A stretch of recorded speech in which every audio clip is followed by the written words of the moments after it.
I mean, it's surprising now. Because back in my day, from like 6 in the morning or 7 in the morning, you had PBS cartoons on. I mean, from 6 to 7 in the morning, you had it on. Started at 6 or 7 in the morning. Then it stayed on until 5 o'clock at night. 5, 4 at night. 5:30, 4:30 at night. Now, recently, as of this year, at 2 o'clock, they stopped doing cartoons. I mean, it depends on your PBS affiliate, too. I mean, my first PBS affiliate was WNIT, South Bay Elkhart. They did shows from... It was this. 6 in the morning, it was Between the Lions. 6 in the morning, Between the Lions. Last show they put on the air was Cyber Chase, then Between the Lions. Then, I mean, first thing it was actually, usually the last thing they used to put on was Cyber Chase or Radiant Rainbow.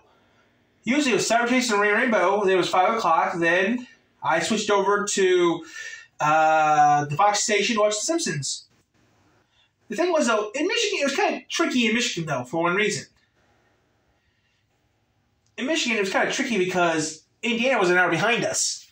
I mean, we had the time change still, but Michigan, in Indiana and Arizona time did not do time change until 2005, 2006.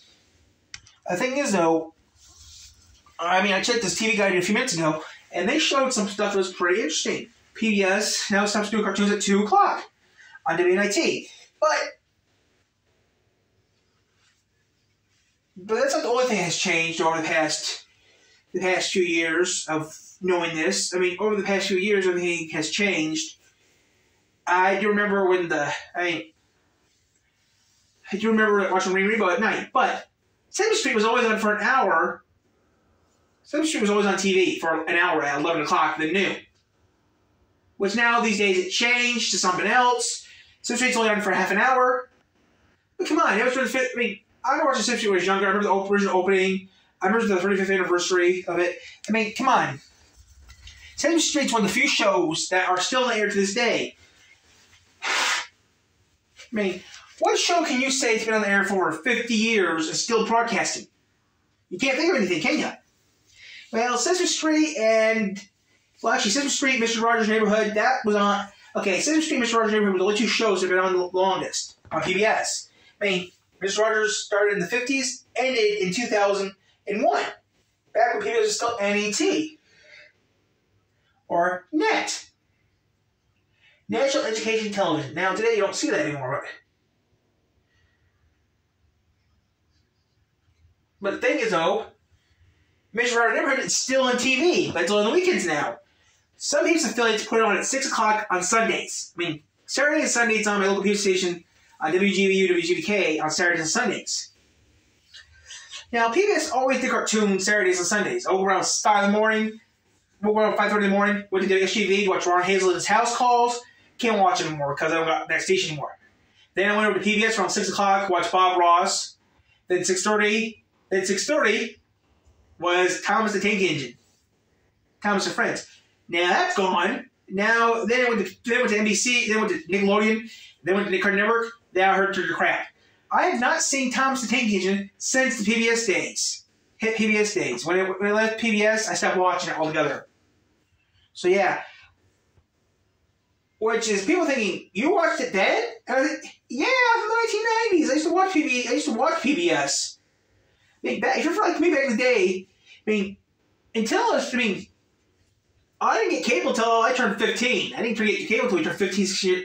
We didn't get cable. We didn't get DirecTV. I didn't actually have cable or Dish TV until I was at least 15 years old. 15, 16 years old. First I got my cell phone, then I got cable.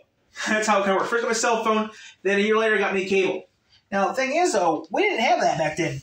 I mean, that's the thing, though. We didn't get cable until later. The thing is, though, people don't understand this. A lot of things changed in old days. If you're from my era, you know that you had to get television, you had to do this and that, you got television. But the kids these days, they're not used to that. They're not used to messing with an antenna. Dish, I mean, come on. People back then are not used to using landlines. I mean, okay, parts of Canada, okay, parts of upstate Michigan. I mean, upstate Michigan, parts of Alaska, you still use a landline, okay? I mean, come on, parts of Alaska, parts of Michigan, you still use a landline. Because cell service up there is kind of sketchy. I mean, you still get analog in Canada because you still get.